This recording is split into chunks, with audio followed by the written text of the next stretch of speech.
আল্লাহ তাআলা কিয়ামতের কঠিন ময়দানে যেদিন স্বামী স্ত্রীকে চিনবে না, স্ত্রী স্বামীকে দেখে পালিয়ে যাবে, বন্ধু বন্ধুরে চিনবে না, পীর সাহেব মুরিদরে চিনবে না, মুরিদ পীর সাহেবরে চিনবে না, দলের কর্মী তার নেতারে চিনবে না, নেতা তার কর্মীরে চিনবে না, বন্ধু বন্ধুরে দেখে পালাবে। এই কঠিন মুহূর্তে সূর্যটা মাথার কাছে চলে আসবে, জমিনটা তামার জমিন হবে, আজকের জমিনের মতো নয়।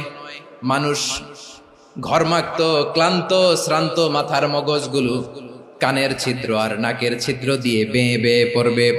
বিশ্বনবী ফরমান, কিয়ামতের ওই কঠিন ময়দানে 7 শ্রেণীর ব্যক্তিকে রব্বুল আলামিন তার আরশের নিচে ছায়া দিবেন। তার মধ্যে প্রথম শ্রেণীর ব্যক্তি হলো ইমামুন আদিল, যে ইনসাফের সাথে বিচার করে, যে জাস্টিস সমাজে সার্ভ করে, যে সুশাসন নিশ্চিত করে, ওই ইমামুন আদিল। আদিল শব্দটা বুঝছেন না? ইন্নাল্লাহা ইয়া'মুরু বিল আদল, পাইছেন? আদিল। 7 শ্রেণীর ব্যক্তিকে আল্লাহ তাআলা সুশীতল আরশের নিচে ছায়া দিবেন, যেদিন তার দেয়া ছায়া ছাড়া কোনো ছায়া থাকবে না। এর প্রথম হচ্ছে ইমামুন আদিল, ন্যায়পরায়ণ শাসক। চিল্লায় বলেন সুবহানাল্লাহ। আবার বিশ্বনবী বললেন, ইন্নাল মুকসিতিনা ইনদাল্লাহি আলা মানাবিরা মিন নূর আন ইয়ামিনির রহমান। কিয়ামতের দিন যারা ন্যায় পরায়ণ হিসেবে আল্লাহর সামনে দাঁড়াবে, কিয়ামতের দিন রব্বুল আলামিন তার আরশের ডান দিকে ওই ন্যায় পরায়ণ লোকদের জন্য আরশের ডান দিকে একটা নূরের মিম্বারে তাদেরকে বসার সুযোগ করে দিবে। আল্লাহর আরশের ডান দিকে ন্যায় পরায়ণ লোকদের জন্য আল্লাহ তাআলা নূরের মিম্বার বানাবে। 4টে কেন কথা মনে করেছেন? আল আদাল, জাস্টিস। ইন্নাল্লাহা ইয়া'মুরু বিল আদল। আল্লাহ তাআলা এই আদালতের নির্দেশনা দেন, সুবিচার, সুশাসন। প্রিয় ভাইয়েরা, এটা আমরা বাংলাদেশে চাই কি চাই না?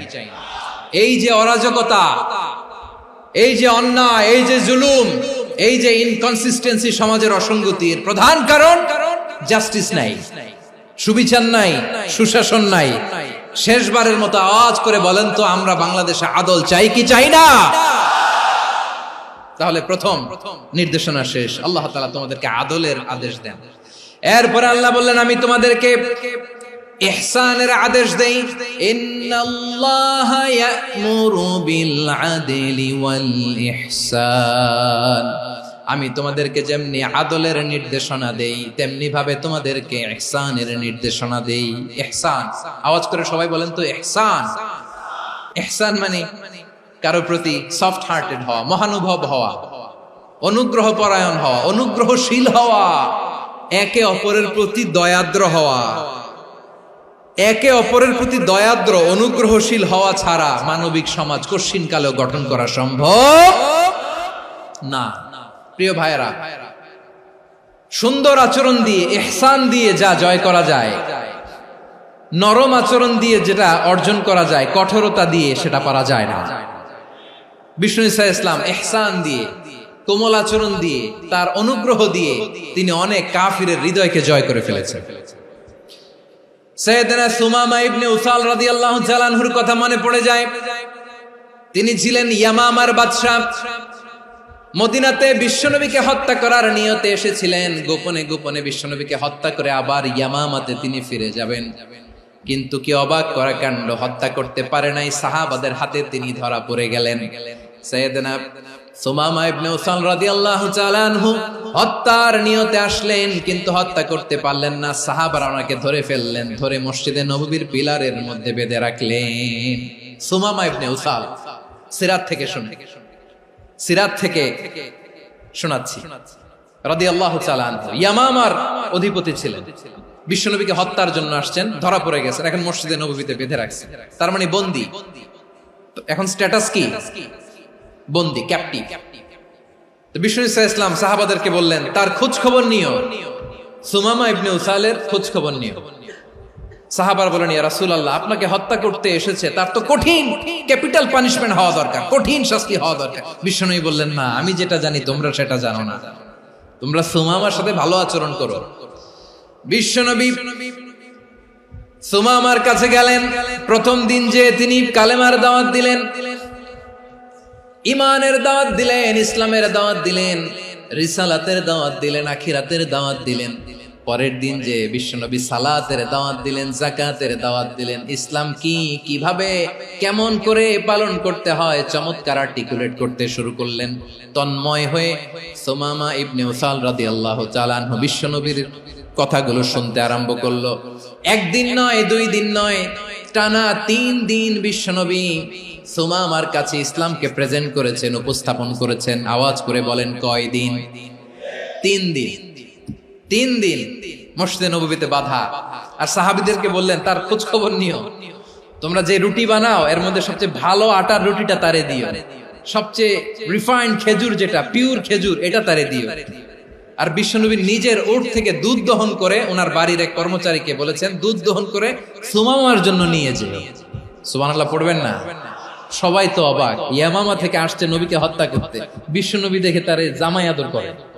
একদিন নয়, 2 দিন নয়, টানা 3 দিন বিশ্বনবী এভাবে সুমামার কাছে যেয়ে ইসলামকে প্রেজেন্ট করতে আরম্ভ করলেন, ইসলামকে উপস্থাপন করতে শুরু করলেন। আর তাকে চমৎকার এন্টারটেইনমেন্ট, আপ্যায়ন দিতে আরম্ভ করলেন। টানা 3 দিন যখন ইসলামের দ্য বিউটিজ অফ ইসলাম, ইসলামের সুমহান বাণী, সৌন্দর্য তার কাছে উপস্থাপন শেষ, তাকে আপ্যায়ন শেষ, বিশ্বনবী বললেন সাহাবাদেরকে, যাও এবার সুমামার হাতের পায়ের রশি দুটো খুলে দাও। সাহাবারা তর্ক জুড়ে দিলেন, লা ইয়া রাসূলুল্লাহ, এমনটা করবেন না, তো ভয়ঙ্কর, ভয়ঙ্কর খুনি, কি জানি কি হয়ে যায়। বিশ্বনবী বললেন, না, তার হাতে পায়ের রশিগুলো খুলে দাও। সাহাবারা বিশ্বনবীর কথা মতো তার হাতে পায়ের রশিগুলো খুলে দিল। সুমামা মুহূর্তের মধ্যে মসজিদে নববী থেকে বের হয়, ইয়ামামায় ফিরে না যে মসজিদে নববীর পাশে একটা খেজুর বাগান ছিল, সেখানে চলে গেলেন। সেখানে একটা ছোট্ট কুয়া ছিল, কুয়ার পানি দিয়ে তিনি গোসল করলেন। সুবহানাল্লাহ পড়েন। কুয়ার পানি দিয়ে গোসল করে মসজিদে নববীর সামনে এসে বিশ্বনবী এবং সাহাবাদের সামনে দাঁড়িয়ে সাব্বাবা উঁচু করে বললেন, আশহাদু আল্লা ইলাহা ইল্লাল্লাহ ওয়া আশহাদু আন্না মুহাম্মাদান আবদুহু ওয়া রাসূলুহু। আমি সাক্ষ্য দিচ্ছি আল্লাহ ছাড়া কোনো ইলাহ নাই, আর মুহাম্মদ আল্লাহ তাআলার প্রেরিত বান্দা এবং রাসূল। প্রিয় ভাইয়েরা, ইহসান দিয়ে যা জয় করা যায়, কঠোরতা দিয়ে সেটা কঠিনকালেও জয় করা যায় না। আওয়াজ করে বলেন, ঠিক কি না? এবার সুমামা দাঁড়িয়ে বলে, ওগো নবী, আমি তো কালিমা পড়ে মুসলমান হয়ে গেলাম, এবার শোনেন, এই মুহূর্তের আগে আপনার চেহারার চাইতে নিকৃষ্ট কোনো চেহারা আমার কাছে ছিল না, কিন্তু শাহাদা পাঠ করার পরে আপনার চেহারার চাইতে উত্তম শ্রেষ্ঠ কোনো চেহারা আমার কাছে আর নাই। ও নবী, আজকের দিনের আগে ইসলাম ধর্মের চেয়ে নিকৃষ্ট, অপছন্দনীয় কোনো ধর্ম আমার কাছে ছিল না, কিন্তু এই মুহূর্ত থেকে ইসলামের চেয়ে সেরা, শ্রেষ্ঠ, পছন্দনীয় কোনো ধর্ম আমার কাছে নাই। নবী গো, আজকের দিনের আগে মদিনার চাইতে অপছন্দনীয়, নিকৃষ্ট কোনো শহর আমার কাছে ছিল না, কিন্তু এই মুহূর্তের পর থেকে মদিনার চাইতে কোনো শ্রেষ্ঠ শহর আমার জানা নাই। সে ছিল গমের বড় ডিলার, গম বেচতো। কি বেচতো? তার গম কিনে মক্কার লোকেরা রুটি খাইতো। সে ঘোষণা দিল, আজকে থেকে মক্কাবাসীদের জন্য সব গম আমি হারাম করে দিলাম, মক্কাবাসী এখন না খেয়ে মরে। সুবহানাল্লাহ পড়বেন না?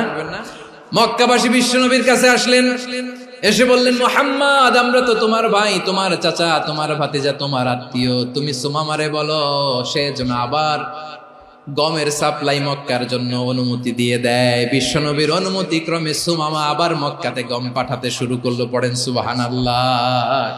ইহসান, ইহসান দিয়ে আপনি যেটা জয় করতে পারবেন, you can win the heart of your enemies.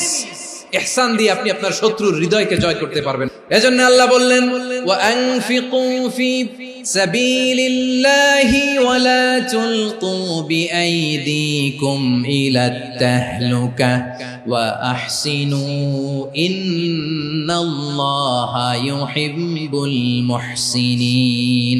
তোমরা আল্লাহর রাস্তায় দান করবে আর নিজেরা নিজেদেরকে ধ্বংসের হাতে ঠেলে দিও না। তোমরা একে অপরের প্রতি ইহসান করবে, কারণ ইহসানকারীদেরকে আল্লাহ বড় ভালোবাসেন। সুবহানাল্লাহ পড়েন। আবার সূরা রহমানে আল্লাহ বললেন, হাল জাযাউল ইহসানি ইল্লাল ইহসান ফাবিআইয়ি আলা, সবাই পড়েন ফাবিআইয়ি আলাই রাব্বিকুমা তুকাযযিবান। ইহসানের প্রতিদান হিসেবে ইহসানি হয়।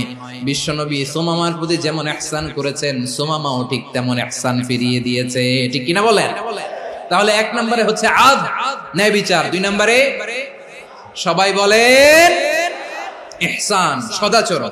ইহসান দুই ধরনের প্রিয় ভাইরা, ইহসান ফিল ইবাদা, ইহসান ফিল মুআমালা।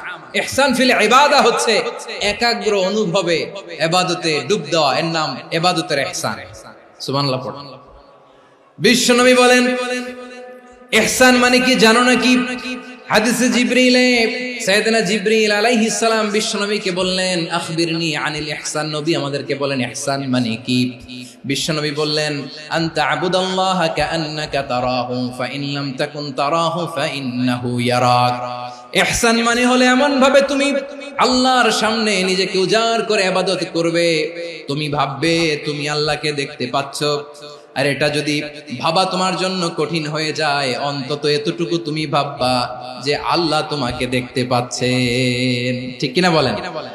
ও আমার বীর চট্টলার ভাইয়েরা, কেউ যেটা দেখে না সেটা দেখে কে? এই বিশ্বাস হৃদয়ের মধ্যে আছে? নামাজে যখন দাঁড়ান এই ফিলিংসটা আনা যাবে? এসা পর্যন্ত যে আমরা হায়াত পাবো কোনো গ্যারান্টি আছে? সবাই আওয়াজ করে বলেন গ্যারান্টি আছে? গ্যারান্টি নাই। এজন্য বিষ্ণু ইসলাম বলেছে এমন ভাবে নামাজে দাঁড়াও, ইবাদত করো, মনে করো হতে পারে এটাই আমার জীবনের শেষ নামাজ। পারফর্ম দ্য সালাহ as if this is your last and final prayer. এমন ভাবে সালাতে দাঁড়াও, ভাবো হতে পারে এটাই তোমার জীবনের শেষ নামাজ। এমন ভাবে নামাজে দাঁড়াও, ভাবো এটাই শেষ নামাজ। তাহলে নামাজে একাগ্রতা বাড়ায় দিবে কে? ফলে ইবাদতের ইহসান আমাদের অর্জিত হবে। আর মুআমালাতে ইহসান হলো, বিশ্বনবী বলেন ইন্নাল্লাহা তাবারাকা ওয়া তাআলা কাতাবাল ইহসানা আলা কুল্লি শাই ফাইযা কাতালতুম ফাআহসিনুল কিতলা ওয়া ইযা যাবাহতুম ফাআহসিনুয যাবহা ওয়ালিয়ুহিদ্দা আহাদুকুম শাফরাতাহু ওয়ালিয়ুরিহ যাবিহাতাহু। ইহসান দুই ধরনের, আওয়াজ করে বলতে হবে কয় ধরনের? একটা হচ্ছে ইহসান ফিল ইবাদা, ইবাদতে ইহসান। ইবাদতে ইহসান কি? একাগ্র অনুভব দিয়ে ইবাদত করা, মন প্রাণ দিয়ে ইবাদত করা। আর মুআমালাতে ইহসান কি? সব কাজে, দৈনন্দিন কাজে, কর্মে, সামাজিক অ্যাক্টিভিটিতে কোমলতা প্রদর্শন করা, অনুগ্রহের সাথে সবকিছু করা। আল্লাহ তাআলা ইন্নাল্লাহা তাবারাকা ওয়া তাআলা কাতাবাল ইহসানা আলা কুল্লি শাই, তিনি সবকিছুর ব্যাপারে ইহসানকে আবশ্যক করেছেন। সবকিছু, মুমিনের সব কাজে ইহসানের পরশ থাকবে। ওয়া ইযা কাতালতুম ফাহসিনুল কিতলা, বিষ্ণুই বলেন তুমি যখন কাউকে হত্যা করো ইহসানের সাথে করো। সুবহানাল্লাহ পড়বেন না? যখন হত্যা করো তখনও ইহসানের সাথে। আচ্ছা হত্যা করবো আবার ইহসান আসবে করতে করে তো মেরেই ফেলবো আমি।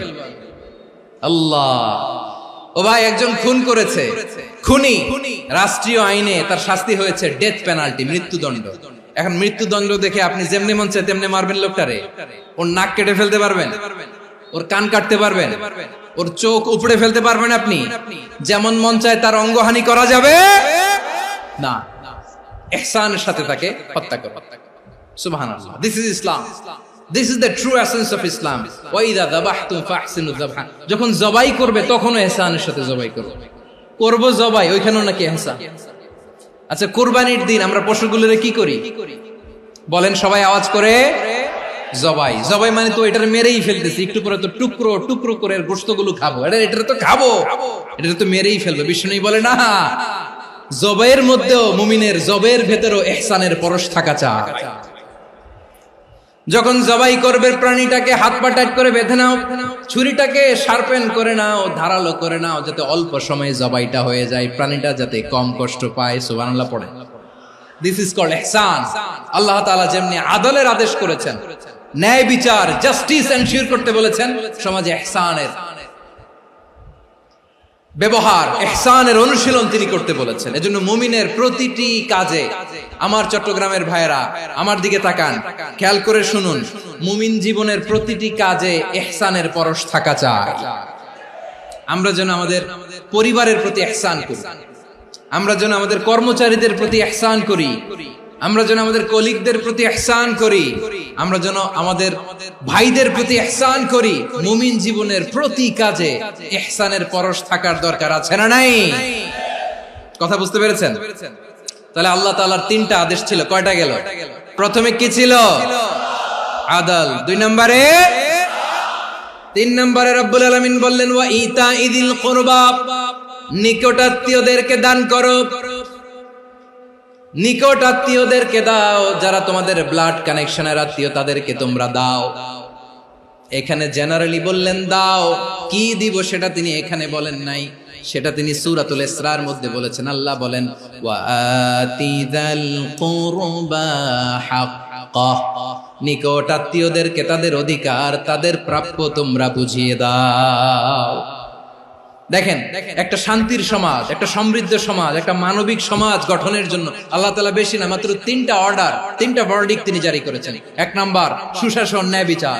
2 নাম্বার ইহসান। 3 নাম্বার নিকটাত্মীয়, যারা কাছের, তোমার ভেরি ক্লোজ রিলেশনশিপে আছে, তাদেরকে দাও। দাও, দিলে বাড়িয়ে দেয় কে? অনেকে দিতে চায় না, কৃপণতা করে। দিলে বাড়ায় দেয় কে?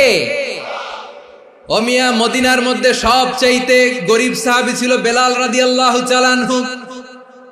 ওনার এন্টায়ার অ্যাসেট, সম্পদের পরিমাণ কতদূর জানেন? একটা লুঙ্গি। বেলাল রাদিয়াল্লাহু তাআলা আনহু, ওনার টোটাল ওয়েলথের এস্টিমেশন হচ্ছে মাত্র একটা লুঙ্গি। একটা লুঙ্গি, টোটাল ওয়েলথ এস্টিমেশন, টোটাল সম্পদের পরিমাণ বেলাল রাদিয়াল্লাহু তাআলা আনহুর কি ছিল? ওই বেলাল রাদিয়াল্লাহু তাআলা আনহুকে বিষ্ণু ইসলাম বলেছেন আনফিক ইয়া বেলাল, ও বেলাল তুমিও দাও। ওয়ালা তাখশা মিন যিল আরশি ইখলালা, আরশের অধিপতির তো কোনো ঘাটতি নাই, তুমি দিলে ওই আল্লাহ তোমারে বাড়ায় দিবে। এজন্য আমার প্রিয় ভাইয়েরা, দিলে কমে না, দিলে বাড়ে। অনেকে ধরে রাখে, নতুন কিছু নিতে পারে না, হাত দিয়ে যেটা ধরে রেখেছেন এটা দিয়ে দেন, বড় একটা ধরার সুযোগ পাবেন। জোরে বলেন ঠিক কিনা? রব্বুল আলামিন বললেন 3 নাম্বার আদেশ হলো তোমাদের প্রতি সমাজটারে কেমন করে মানবিক সমাজ, সুন্দর সমাজ গড়বা। 3 নাম্বার আদেশ হলো ওয়া আতিদাল কুরবা হাক্কা, নিকটাত্মীয়দেরকে তাদের প্রাপ্য বুঝিয়ে দাও। এই নিকটাত্মীয়দেরকে তাদের অধিকার বুঝিয়ে দেওয়া, প্রাপ্য বুঝিয়ে দেওয়াতে আমাদের গাফলতি আছে না নাই? অনেকে দেখবেন অনেক আল্লাহওয়ালা, তাহাজ্জুদ গুজার, সেজদা দিতে দিতে কপালে কালো দাগ ফেলে দিছে, সে তার বোনের হকটা আদায় করে নাই, আছে না নাই? অনেক বড় হাজী সাহেব, বিশাল লম্বা দাড়ি, ছেলেরে সব দিয়ে দিছে, মেয়েরে কিছু দেয় নাই, মেয়ের হক আদায় করে নাই, আছে না নাই? এই হাজী সাহেবেরা, এই আল্লাহওয়ালারা কিয়ামতের ময়দানে আটকে যাবে। আপনি অন্যের অধিকার নষ্ট করেছেন, তাদের রাইটস কে ভায়োলেট করেছেন। এজন্য আল্লাহ তাআলা বলেন, কারো অধিকার যদি কেউ নষ্ট করে, ওই সমাজটা মানবিক সমাজ কঠিনকালেও হতে পারে না। এজন্য 3 নম্বর আল্লাহ বললেন ওয়া ইতাইদিল কুরবা, নিকটাত্মীয়দেরকে দাও। কি দিবা? তাদের অধিকার দিয়ে দাও। বোনের অধিকার বুঝিয়ে দাও, মেয়ের অধিকার বুঝিয়ে দাও, ফুফুর অধিকার বুঝিয়ে দাও। দেখবেন অনেক মায়েরা ছেলের পাতে মুরগির রান দেয়, মেয়ের পাতে দেয় মুরগির ঠ্যাং। তো মেয়ের কি মুরগির রান খেতে মনে চায় না? মনে চায় না? এমনটা করা যাবে না। নিকটাত্মীয়দেরকে অধিকার দিয়ে দাও, নিকটাত্মীয়ের সাথে সুসম্পর্ক রাখো। আদেশটা কার? এজন্য প্রিয় ভাইয়েরা, জীবনে যদি বারাকা অর্জন করতে চান, নিকটাত্মীয়দের সাথে সুসম্পর্ক রাখতে হবে, তাদের জন্য উপহার পাঠাতে হবে। বিশ্বনবী বলেন লা ইয়াদখুলুল জান্নাতা কাতে, যে ব্যক্তি আত্মীয়তার সম্পর্ককে ছিন্ন করে দেয়, সে কঠিন কালেও আল্লাহর জান্নাতে ঢুকবে না। আপনি কি এটারে সহজ হাদিস মনে করছেন? এটা সহজ কথা? আপনি ভাবছেন আপনার নামাজ আপনারে বাঁচাতে পারবে, আপনার রোজা বাঁচাতে পারবে, আপনার তাহাজ্জুদ আপনারে বাঁচাতে পারবে? অধিকার নষ্ট করলে কিছুই আপনারে বাঁচাতে পারবে না। এজন্য নিকট আত্মীয়দেরকে দিতে হবে বেশি বেশি। বিশ্বনবী বলেন ইন্না সাদাকাতা আলাল মিসকিনি সাদাকা ওয়া আলা যির রাহিমি ইসনাতান সাদাকাতুন ওয়া সিলা। মিসকিন রে দান করলে শুধু দানের সওয়াব হয়, নিকট আত্মীয়কে দান করলে 2টার সওয়াব হয়, সাদাকার সওয়াব হয়, আবার আত্মীয়তার বন্ধন অটুট রাখার সওয়াব হয়ে যায়। আবার বিশ্বনবী বললেন মান সাররাহু আইয়ুবসাতা লাহু ফি রিজকিহি ওয়া ইনসালাহু ফি আসারিহি ফালইয়াসিল রাহিমা। যে ব্যক্তি তার রিজিকের প্রশস্ততা চায় আর হায়াতে বরকত চায়, সে যেন তার আত্মীয়ের সাথে সুসম্পর্ক রাখে। আমার প্রিয় চট্টলার ভাইয়েরা, আমাদের রিজিক বাড়ুক, এটা আমরা চাই কি চাই না? সবাই চান? হ্যাঁ, আমাদের রিজিকে প্রশস্ততা আসুক, চাই কি চাই না? আমাদের হায়াতে বরকত আসুক, আমরা চাই কি চাই না? এই দুইটা যদি চান তাহলে নিকটাত্মীয়দের সাথে সুসম্পর্ক রাখবেন। পারবেন? তাহলে সমাজটারে মানবিক সমাজ বানায় দিবে কে? তিনটা আদেশ চলে গেল। 1 নম্বরে কি ছিল? 2 নম্বরে, 3 নম্বরে নিকটাত্মীয়দেরকে দান। আল্লাহ তাআলা তিনটা জিনিসের যেমনি আদেশ করেছেন, অনুরূপ ভাবে তিনটা বিষয় তিনি বারণ করেছেন, নিষেধ করেছেন। ওগুলোর কাছেও যাওয়া যাবে। রাব্বুল আলামিন বলেন, ওয়ায়ানহা আনিল ফাহশাই ওয়াল মুনকারি ওয়াল বাগি। আমি যেমনি তিনটি বিষয়ে আদেশ করলাম, অনুরূপ ভাবে তিনটি বিষয়ে বারণ করলাম, নিষেধ করলাম। আমার 1 নাম্বার নিষেধাজ্ঞা হলো অশ্লীলতার প্রতি। ফাহশা, ওয়ায়ানহা আনিল ফাহশা, আল্লাহ তাআলা অশ্লীলতাকে নিষেধ করেছেন। কোন জিনিসকে? সবাই বলুন, কোন জিনিসকে? যত ধরনের, যত টাইপের, যত ক্যাটাগরির অশ্লীলতা হতে পারে সব অশ্লীলতাকে হারাম করেছেন কে? ফাহশা মানে কি? কথায়, কাজে, আচরণে, কমেন্ট, ফেসবুকের কমেন্টসে যত ধরনের নোংরামো আছে, যত ধরনের অশ্লীলতা আছে, এটাকে আরবিতে বলে ফাহশা। রাব্বুল আলামিন বলেন, কুল ইন্নামা حرم ربي الفواحش ما ظهر منها وما بطن।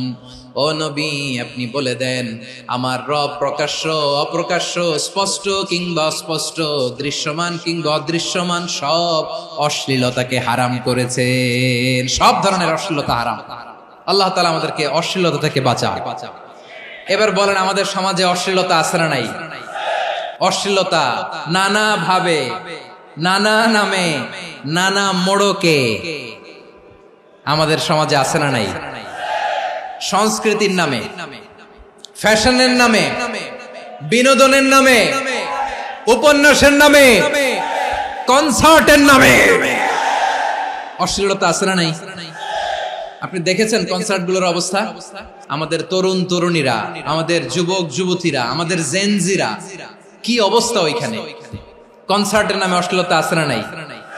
ছেলে মেয়ে একে অপরকে জড়ায় ধরতেছে, একে অপরকে চুমু খাচ্ছে, প্রকাশ্যে, দিবালোকে, গণমানুষের সামনে। আল্লাহ তাআলা এই অশ্লীলতা থেকে আমাদেরকে বেঁচে থাকতে বলেছেন। রূপালী জগতের নামে অশ্লীলতা আছে না নাই? এই টার্মটা আপনারা জানেন না? রূপালী জগৎ কি জগৎ? আসলে কি রূপালী জগৎ না অন্ধকার জগৎ? আমার বোনেরা, আপনাদেরকে যে কি বলে তারা বুঝায়, রূপালী জগৎ শুনেই আপনি ভরকে যাবেন না। রূপালী জগতে যে নারী যত বেশি উলঙ্গ, সে নাকি তত বেশি সাহসী। জানেন? বলে এটা একটা সাহসী নারী, খুব সাহসী পদক্ষেপ তার। যত বেশি শরীর থেকে কাপড় নামাতে পারবে, যত বেশি বস্ত্রহীন হয়ে নিজেকে প্রেজেন্ট করতে পারবে, সে নাকি তত বেশি সাহসী। আমার চট্টলার ভাইয়েরা, শয়তানের প্রথমে এজেন্ডা ছিল বনি আদমকে বস্ত্রহীন করা। সে আদম এবং হাওয়া আলাইহিস সালামকে নিষিদ্ধ গাছের ফল খাইয়ে তাদেরকে বস্ত্রহীন করেছে। এই জামিনেও সে আমাদেরকে বস্ত্রহীন করতে চাইবে। এই রূপালী জগতের নামে তারা এটা করে। আমার প্রিয় বোনেরা, আপনি জানেন না আপনার দাম কত? ওরা আপনাদেরকে বিজ্ঞাপনের সস্তা পণ্য বানাতে চায়। ওরা আপনাদেরকে ওদের ভোগের লিপসার টুলস বানাতে চায়। ওরা আপনাদেরকে দিয়ে ওদের খায়েশ পূরণ করতে চায়। এটা আপনাদের জন্য মোটেও ডিগনিটি নয়, এটা আপনাদের জন্য সম্মান নয়। আপনার সম্মান শালীনতায়, আপনার সম্মান হেজাবে, আপনার সম্মান ভদ্রতায়, আপনার সম্মান আপনার ডিসেন্ট পোশাকে। পোশাক বলে দেয় এই নারীটা ভদ্র না অভদ্র। পোশাক বলে দেয় এই মেয়েটা কোন ঘরের মেয়ে। আপনি জানেন না, আপনার সস্তা পণ্য বানায়, ভোগের পণ্য, বিলবোর্ডে আপনাকে উলঙ্গ করে উপস্থাপন করে। এই অশ্লীলতার সাথে ইসলামের কোন সম্পর্ক। এজন্য আল্লাহ বলেন, আমি অশ্লীলতাকে হারাম করেছি। অশ্লীলতাকে হারাম করার প্রথম কারণ হলো এর মাধ্যমে মানবতাকে অপমানিত করা হয়। কারণ মানুষের সম্মান মানুষের পোশাকে। মানুষ যখন পোশাকহীন হয়ে যায়, বস্ত্রহীন হয়ে যায়, তার সম্মান কমে যায়। ঠিক কিনা? অশ্লীলতাকে হারাম করার প্রথম কারণ হচ্ছে মানুষ মানুষকে অপমান করে। একটা নারী, সে তো সম্মানিত, নারী যে কত সম্মানিত নারীর এটা বুঝেই নাই। বিশ্বনবী বলেন আদ-দুনিয়া কুল্লুহা মাতা ওয়া খায়রু মাতা'আদ দুনিয়া আল মারআতুস সালিহা। আমার বোনেরা, 5টা প্যান্ডেলে আপনারা এলইডিতে আমার আলোচনা শুনছেন, আমি জানি। আপনাদের এই গর্ভ যে কত দামি আপনি জানেন না। আপনার পেট থেকেই আসবে আগামী দিনের সালাহুদ্দিন আল আইয়ুবী। আপনার পেট থেকেই আসবে অনাগত দিনের ইমাম মাহদী আল মুনতাযর। আপনার পেট থেকেই আসবে অনাগত দিনের ফয়সাল, ওয়াসিম, মুগ্ধ, আবু সাইদের মতো বীর যোদ্ধা। আমার প্রিয় বোনেরা, আমার প্রিয় বোনেরা, বিশ্বনবীর কথার ওজন খেয়াল করেন। আদ-দুনিয়া কুল্লুহা মাতা ওয়া খায়রু মাতা'আদ দুনিয়া আল মারআতুস সালিহা। দুনিয়ার সবকিছুই অ্যাসেট, এর মধ্যে সবচেয়ে দামি অ্যাসেট নেককার নারী। আপনার গর্ভ যে কত দামি আপনি জানেন না। নিজের সময়টাকে কাজে লাগান, কোরআন পড়েন, সুন্নাহ পড়েন। আপনার অনেক দায়িত্ব ঘরে। You are the MD of your family. একটা family it's a very big institution. পরিবার একটা অনেক বড় প্রতিষ্ঠান। And you are the MD of your institution. আপনি এই পরিবারের MD, managing director of your family. এখানে আপনার কত দায়িত্ব। আপনি ছেলে মেয়েদেরকে তারবিয়া করবেন, আপনি আপনার স্বামীর জন্য ঘরটারে জান্নাতের নীর বানাবেন, আপনার জন্য জান্নাতের ডুপ্লেক্স বাড়ি ওইখানে তৈরি করে রাখবে কে? আপনি যে কত দামি আপনি জানেন না। নারীদেরকে আল্লাহ বানিয়েছেন উচ্চতর করে, নিম্নতর নয়। নারীদেরকে ছোট্ট জিনিস দিলে এটার বড় করে দেয়। নারীদেরকে ভ্রূণ দিলে, শুক্রাণু দিলে নারী এটারে বাচ্চা হিসেবে উপহার দেয়, ঠিক কিনা?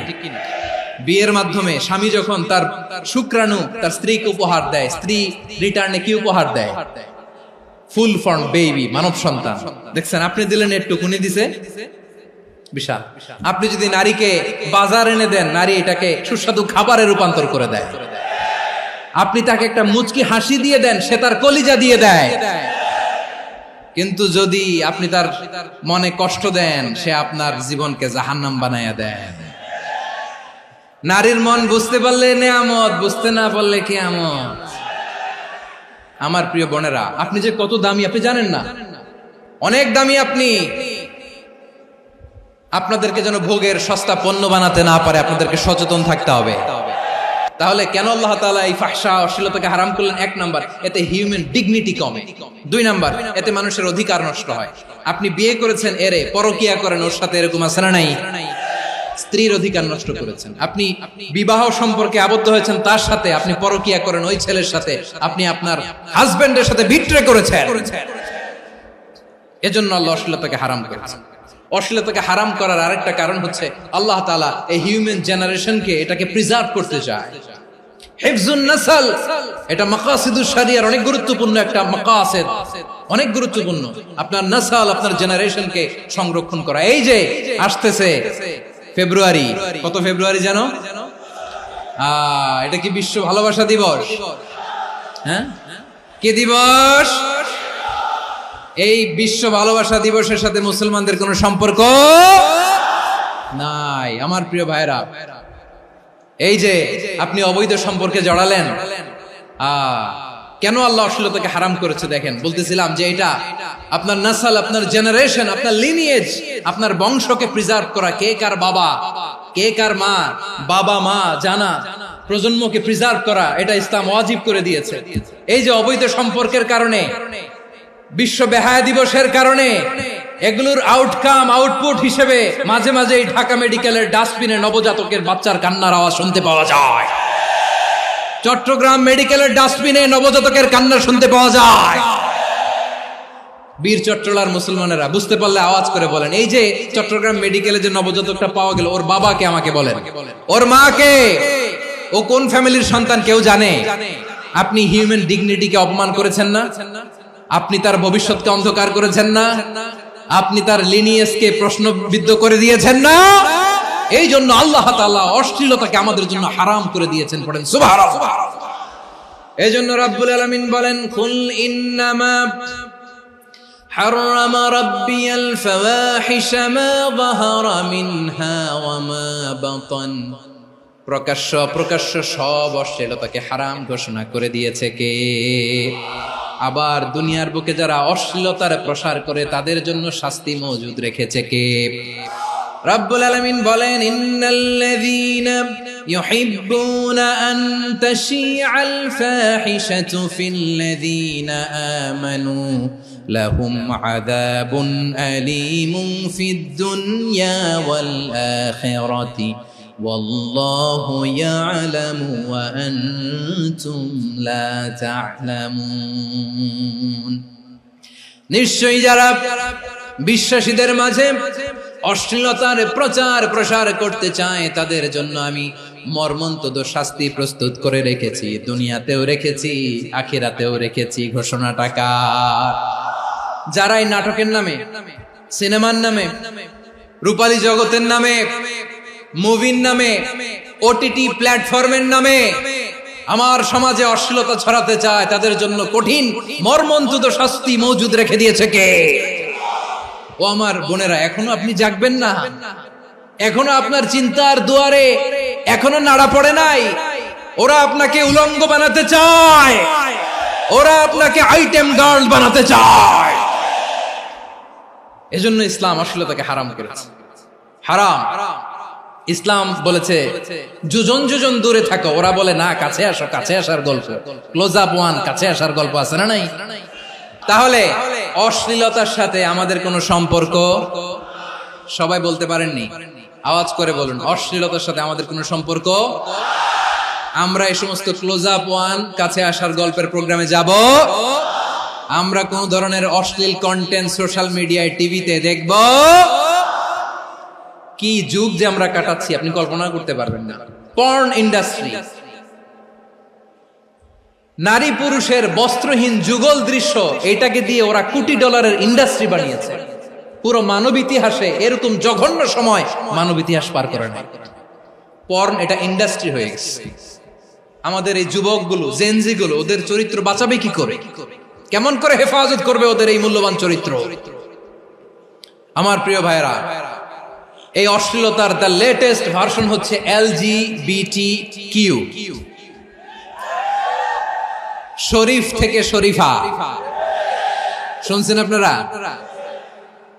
দেখতে পুরুষ, আসলেই পুরুষ, সুস্থ একজন পুরুষ, 4 সন্তানের বাবা, বলে আমি মনে মনে নারী। দেখতে নারী, সুস্থ নারী, আসলেই সে দিব্যি একজন নারী, বলে আমি মনে মনে পুরুষ। সবচেয়ে ভয়ঙ্কর অশ্লীলতার সবচাইতে লেটেস্ট ভার্সন হচ্ছে এই ট্রান্সজেন্ডারিজম। সুস্থ পুরুষ তার বায়োলজিক্যাল গ্রোথকে হরমোন দিয়ে স্টপ করে দিয়ে সে সার্জারি করে নারী হতে চায়, সুস্থ নারী পুরুষ হতে চায়। পুরুষ পুরুষের প্রতি সেক্সুয়ালি আকর্ষণ বোধ করে, এটা লূত আলাইহিস সালামের কওমের মধ্যে ছিল। এটাকে আল্লাহ কোরআনে ফাহিশা বলেছেন। ওয়ালুতান ইয قال لقومه أتأتون الفاحشة ما سبقكم بها من أحد من العالمين। লূত আলাইহিস সালাম বললেন, তোমরা কি এমন এক অশ্লীল কার্যক্রমে ডুব দিলে নাকি যেটা গোটা বিশ্বের কেউ কখনো করে নাই, তোমরাই প্রথম করেছো? পড়েন নাউযুবিল্লাহ। এই পশ্চিমের এই রোগ আমার দেশে যেন আসতে না পারে, আমাদের সজাগ থাকতে হবে। প্রিয় ভাইরা, চিল্লায় বলেন ঠিক কি না? পশ্চিমের অবস্থা ভয়ঙ্কর। পাশ্চাত্যে, আমি যুক্তরাষ্ট্রে ছিলাম অনেকদিন, কয়েক মাস, বিভিন্ন স্টেটে ঘুরেছি। গার্ডিয়ানরা উদ্বিগ্ন, ছেলে মেয়েদেরকে, ছোট্ট ছেলে মেয়ে, ওদেরকে জিজ্ঞেস করে, তুমি how do you feel right now inside yourself? তুমি ভিতরে ভিতরে কেমন ফিল করো? তোমার কি ছেলে ছেলে লাগে না মেয়ে মেয়ে লাগে? আচ্ছা বলেন, এই ছোট্ট বাচ্চাটাও কি এগুলো জেন্ডার অ্যাসাইনমেন্ট বলতে এগুলো কিছু বুঝে? এইভাবে মিসগাইড করা হচ্ছে। কৌতূহল বশত ছোট্ট ছেলে যদি বলে আমার তো মেয়ে মেয়ে লাগে, তখন বলে যে না তুমি মেয়ে, ছেলে না। মা বাবা বাধা দিলে ওকে আলাদা গভর্নমেন্ট হাউসে নিয়ে যায়। ভয়ঙ্করতম অবস্থা। আমরা একটা সময় শুনতাম যে হুজুর আমার ছেলেটা খুব ভালো, হাফেজে কোরআন, আল্লাহওয়ালা। হুজুর আমার ছেলে দাড়ি রাখছে, আল্লাহওয়ালা। হুজুর আমার ছেলে 5 ওয়াক্ত সালাত জামাতের সাথে পড়ে, তার মানে আল্লাহওয়ালা। পশ্চিমে যে আমি কি শুনছি জানেন? ওরা বলে হুজুর আমার ছেলেটা ইউনিভার্সিটির একটা মেয়ের সাথে প্রেম করে, ও খুব আল্লাহওয়ালা, হুজুর দোয়া করবেন। এর কারণ ওদের কাছে আল্লাহওয়ালার ক্রাইটেরিয়া হচ্ছে, হুজুর আমার ছেলেটা আরেক ছেলের পছন্দ করে নাই, আমার মেয়েটা আরেক মেয়েকে ভালোবাসে নাই, এজন্য আমার ছেলেটা আল্লাহওয়ালা, হুজুর ওর জন্য একটু দোয়া করে দিয়ে। কি চ্যালেঞ্জ ওরা ফেস করতেছে। ওনার ছেলে যে আরেক ছেলেরে বিয়ে করবে না, এটাতেই উনি খুশি যে আলহামদুলিল্লাহ আমার ছেলেটা একটা মেয়েরে ভালোবাসে, আমার মেয়েটা একটা ছেলেরে ভালোবাসে, মানে এটা খুব আল্লাহওয়ালা। নাউজুবিল্লাহ পড়তে পারলেন না? এজন্য অশ্লীলতার সাথে আমাদের কোন সম্পর্ক। রব্বুল আলামিন বলেন ওয়ায়ানহা আনিল ফাহশাই ওয়াল মুনকারি ওয়াল বাগি, তিনটা জিনিসকে আমি নিষিদ্ধ করলাম। এক নাম্বার হলো ফাহশা, অশ্লীলতা।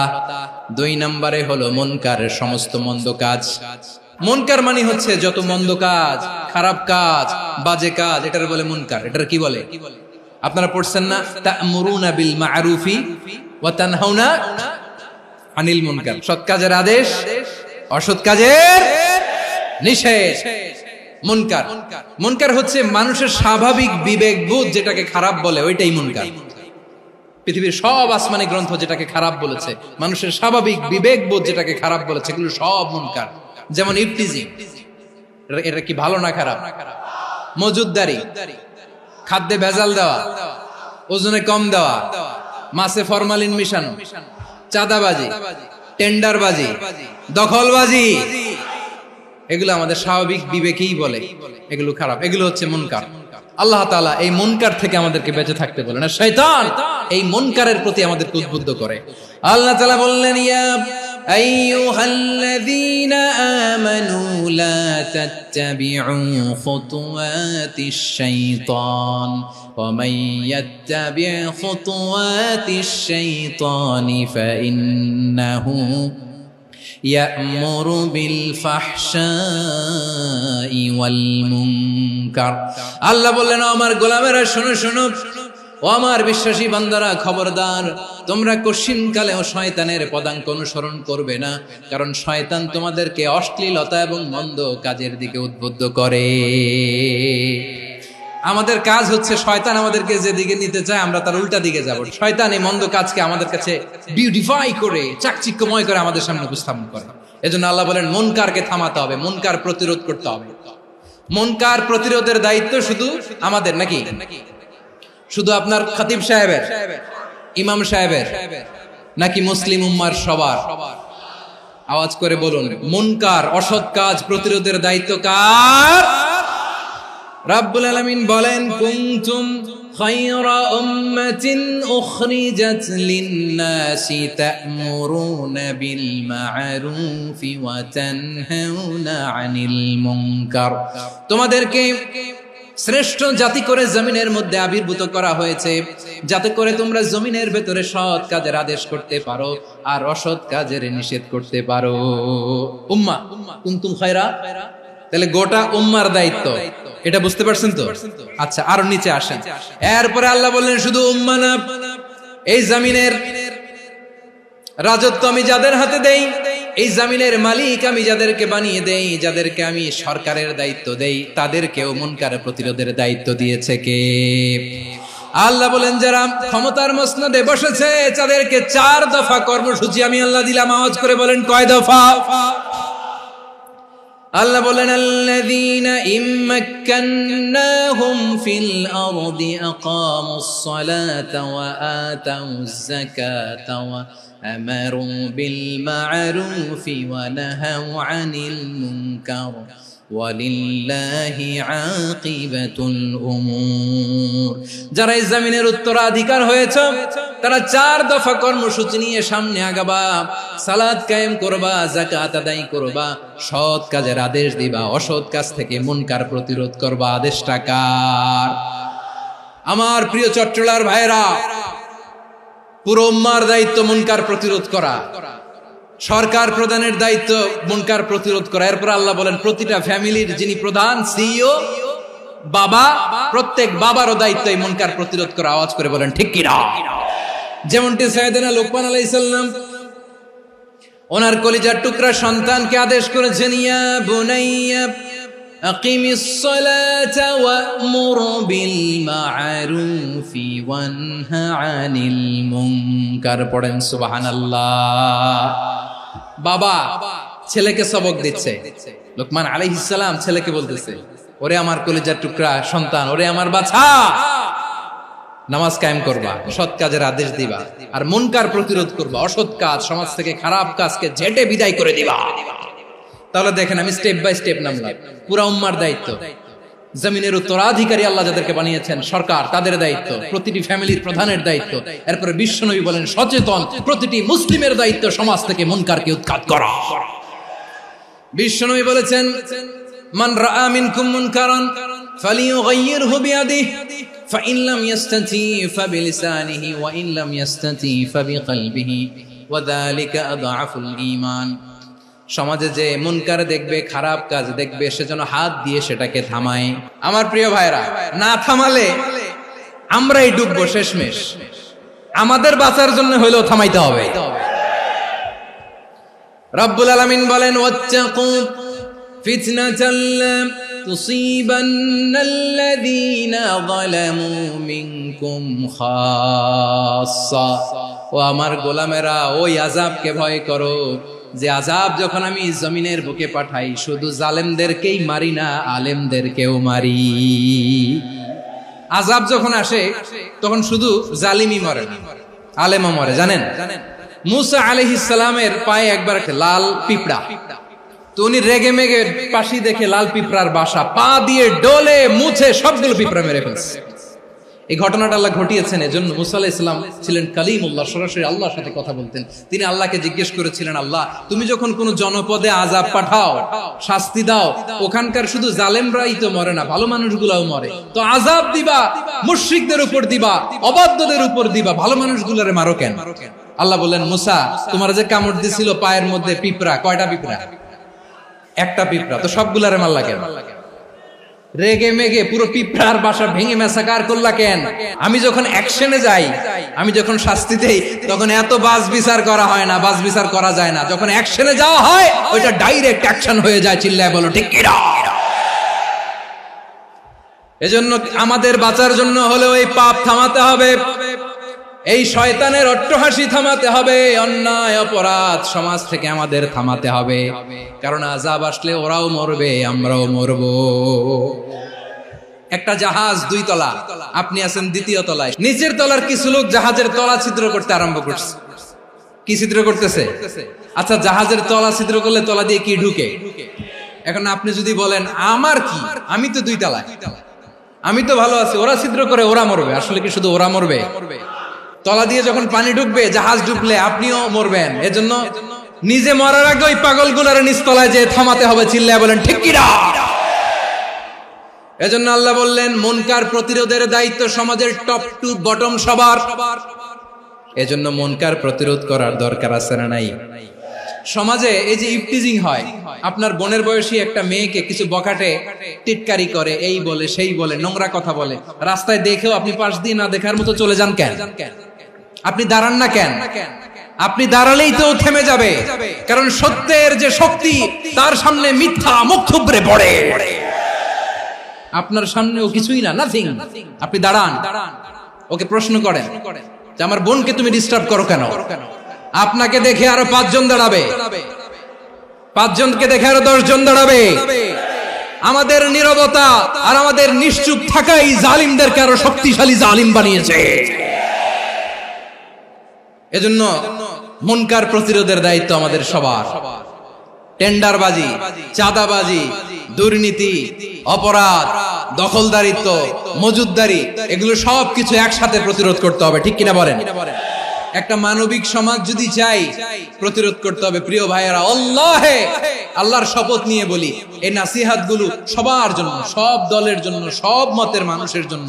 আমরা কোনো দলের প্রতি মানুষকে ডাকি না, আমরা ডাকি ইসলামের দিকে। সব দলের, সব মতের, সব মানুষদেরকে আমরা আহ্বান জানাই, আসুন আমরা একটা সুন্দর সমাজ বিনির্মাণ করি। এই যে নতুন বাংলাদেশের এক সুযোগ এসেছে, আর জীবনে হয়তো আসবে না, সামনের 100 বছর এই সময় আসবে না। আসুন দেশটাকে আমরা সাজাই, আসুন আমরা দুর্নীতি বন্ধ করি, আসুন আমরা চাঁদাবাজি বন্ধ করি, আসুন আমরা দখলদারিত্ব বন্ধ করি, আসুন আমরা এক দল আরেক দলকে নিশ্চিহ্ন করার যে রাজনীতি, এটা বন্ধ করি। সব দলের প্রতি আমার আহ্বান, আমরা চাঁদাবাজ মুক্ত বাংলাদেশ চাই, জুলুম মুক্ত বাংলাদেশ চাই, ফ্যাসিজম মুক্ত বাংলাদেশ চাই, গুণ খুন খারাপি মুক্ত বাংলাদেশ চাই, আমরা নতুন ভোরের বাংলাদেশ চাই। ওই বাংলাদেশ পাওয়ার জন্য মুনকার প্রতিরোধে, অন্যায় প্রতিরোধে যদি বাঘের বাচ্চার মতো, আবু সাইদের মতো দুই হাত উঁচু করে বুককে টান টান করে প্রসারিত করে দাঁড়াতে হয়, রাজি আছো মুসলমান?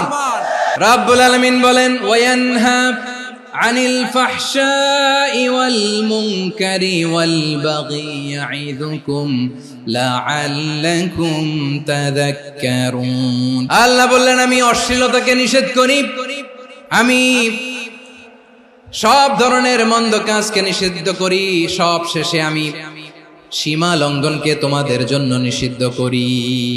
নিষিদ্ধ করেছেন কয়টা জিনিস? 1 নম্বরে অশ্লীলতা, 2 নম্বরে মুনকার তথা সব মন্দ কাজ, 3 নম্বরে আল বাগি সীমা লঙ্ঘন, ক্রসিং দ্য লিমিট। সীমা লঙ্ঘন করা ভালো না। We all should know our limits. চিল্লায় বলেন ঠিক কিনা? একই আয়াতে আল্লাহ বললেন, কুল ইন্নামা হারামা রাব্বিয়াল ফাওয়াহিশা মা যাহারা মিনহা ওয়া মা বাতানা ওয়াল ইসমা ওয়াল বাগিয়া বিগাইরিল হক। অন্যায় ভাবে যে অবাধ্য হয়, যে সীমা লঙ্ঘন করে, তাদেরকেও আমি এটা হারাম করে দিলাম। সীমা লঙ্ঘন করা হারাম।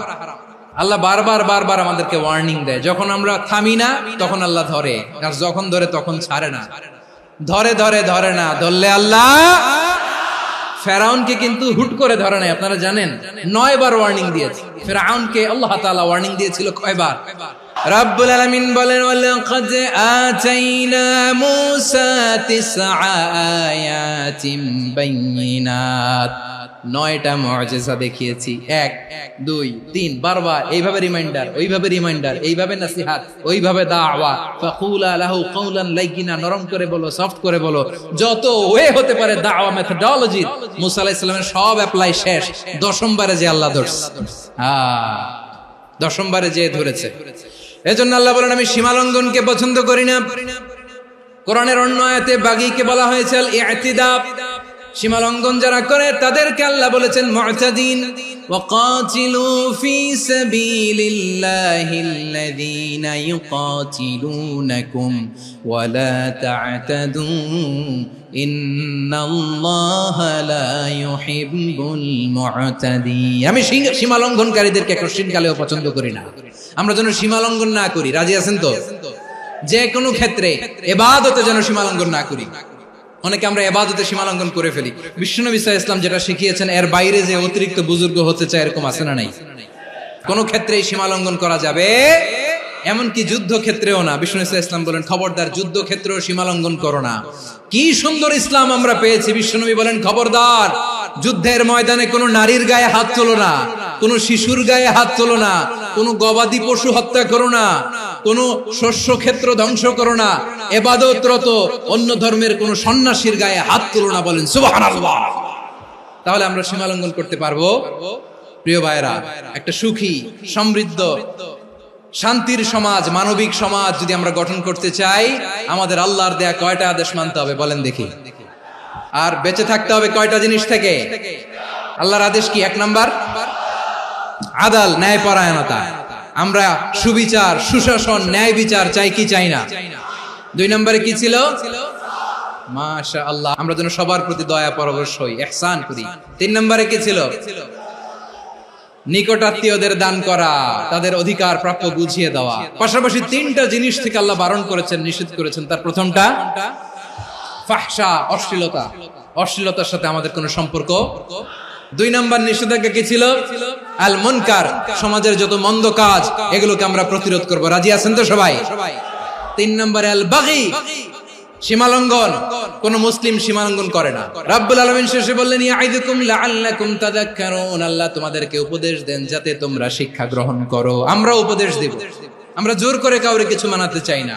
লা ইকরাহা ফিদ্দিন ওয়াযাক্কির ফাইন্না যিকরা তানফাউল মুমিনিন। উপদেশ দিলে এটা মুমিনদের কাজে দেয়। লাস্তা আলাইহিম বিমুসাইতির ইন্নামা আনতা মুযাক্কির। নবী হে, আপনি রিমাইন্ডার দাতা, আপনি উপদেশ দিবেন। আমরাও বিশ্বনবীর এই হাদিসগুলো থেকে, কোরআনের আয়াত থেকে রিমাইন্ডার, এই কথামালা বাণী বাহক হিসেবে এই বাণীগুলো আপনাদের সাথে কাছে পৌঁছে দিলাম।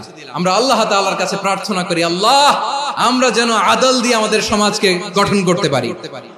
আল্লাহ আমরা যেন ইহসান করতে পারি, আমরা যেন নিকটাত্মীয়দের দান করতে পারি। আল্লাহ যত ধরনের অশ্লীলতা, অনাচার, মন্দ কাজ, সীমালঙ্ঘন, অবাধ্যতা থেকে যেন আমরা বেঁচে থাকতে পারি। আল্লাহ তাআলা আমাদের সবাইকে কথাগুলো বোঝার ও আমল করার তৌফিক দান করুক। হাযা মা ইনদি ওয়াল ইলমু ইনদাল্লাহ আলাইহি তাওয়াক্কালতু ওয়া ইলাইহি উনীব। সুবহানাকাল্লাহুম্মা বিহামদিকা আশহাদু আল্লা ইলাহা ইল্লা আনতা আস্তাগফিরুকা ওয়া আতুবু ইলাইক।